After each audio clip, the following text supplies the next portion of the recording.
L'incubateur Djogdjef a clôturé ce mardi 19 mai 2026, après 3 années, le projet riche. Rendre l'entrepreneuriat accessible à ceux qui ne sont qu'un, lancé dans les 3 régions de la Casamance, Ziguinchor, Kolda et Sédhiou. Visiblement très satisfait des fruits de la collaboration fêtée à ce jour, Babacar Signaté nous explique le chemin parcouru qui a abouti à cette célébration. Alors, pour revenir un peu par rapport au projet riche, c'est un projet que nous avons lancé il y a de cela 3 ans et aujourd'hui le 30 de ce mois-ci, du mois de mai, nous allons faire exactement 3 années d'exercice sur ce projet qui s'appelle Riche, qui s'appelle Rendre l'entrepreneuriat accessible à chacune et à chacun,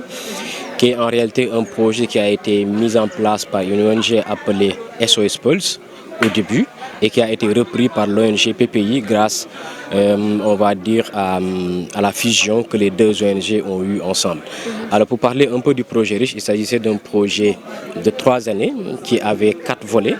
Un volet sensibilisation à l'entrepreneuriat social et à l'économie sociale et solidaire, un volet idéation pour permettre à de jeunes projets de pouvoir se structurer et de bénéficier d'une bourse de subvention au démarrage, d'un fonds d'amorçage,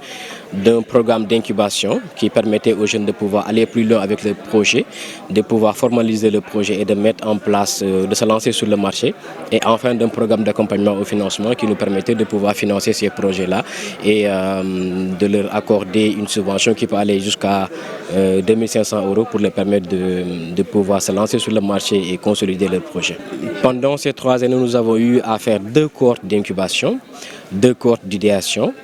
3 programmes d'accompagnement au financement, pour au total plus de 50 entrepreneurs accompagnés, plus de 30 parmi eux qui ont été accompagnés en incubation ont été subventionnés, donc ont reçu un financement. Et plus de 30 également d'entre eux qui ont été accompagnés en idéation ont également reçu un financement. Donc c'est des résultats qui sont quand même assez considérables et aujourd'hui nous sommes à peu près plus de 80% de taux de survie de ces entreprises qu'on a accompagnées et on a la présence de certains d'entre eux qui sont ici. Il faut savoir que c'est un projet qui a été déroulé entre Ziguinchor, Sédhiou et Kolda en même temps. Donc aujourd'hui on a essentiellement des entrepreneurs de Ziguinchor qui ont pu faire les déplacements, qui sont venus, mais il y en a bien d'autres qu'on a accompagnés qui sont dans les autres régions. On a voulu faire donc cette cérémonie pour célébrer ces 3 années d'existence et célébrer surtout les entrepreneurs, montrer un peu ce qu'ils font, ce qu'ils ont fait et ce que également l'incubateur Djogdjef qui a été le maître d'ouvrage de ce projet-là a fait durant ces 3 années. Avec ce projet financé à hauteur de 400 millions, dont 100 millions leur ont été distribués, les jeunes entrepreneurs dont le manque de formation ou d'emploi pousse souvent à emprunter le redoutable chemin de l'immigration irrégulière peuvent désormais construire et concrétiser leurs rêves. L'idée à la base du projet Riche, c'était de montrer qu'il y a des opportunités qui sont chez nous en Casamance et que les jeunes pouvaient saisir. Et c'était justement toute la pertinence du programme d'idéation et de sensibilisation que nous avons mené. Parce qu'à travers les différents territoires, les différentes communes que nous avons visitées, l'idée c'était vraiment de faire comprendre aux jeunes qui sont dans ces localités-là qu'il y a des opportunités qui sont sur place. Mais il suffisait simplement de savoir les détecter, de savoir les saisir et de savoir les transformer en valeur ajoutée. C'était ça l'idée. Et qu'on avait également remarqué que dans ces localités-là, souvent l'information n'était pas toujours présente. Ce n'est pas toujours évident pour les jeunes des localités que nous on a appelées localités marginalisées, de pouvoir avoir accès à l'information, de pouvoir savoir ce qui se fait réellement dans ce pays-là en termes d'accompagnement et de financement. Nous avons décidé d'aller vers eux, de les informer, mais surtout de leur offrir l'opportunité de pouvoir travailler avec nous, de détecter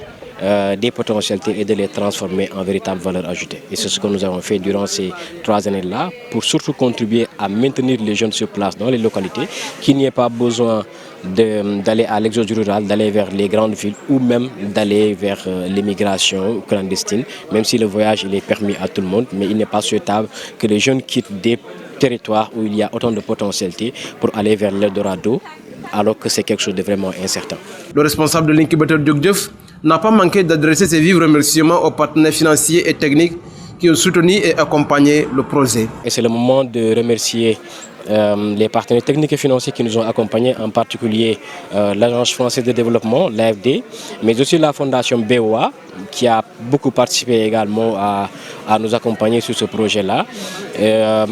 C'est l'occasion également de féliciter et remercier des structures comme le conseil départemental également. Ils sont publics, ils nous ont toujours apporté leur soutien. La mairie de Ziguinchor également, même si ce ne sont pas des soutiens financiers et tout, mais quand même leur présence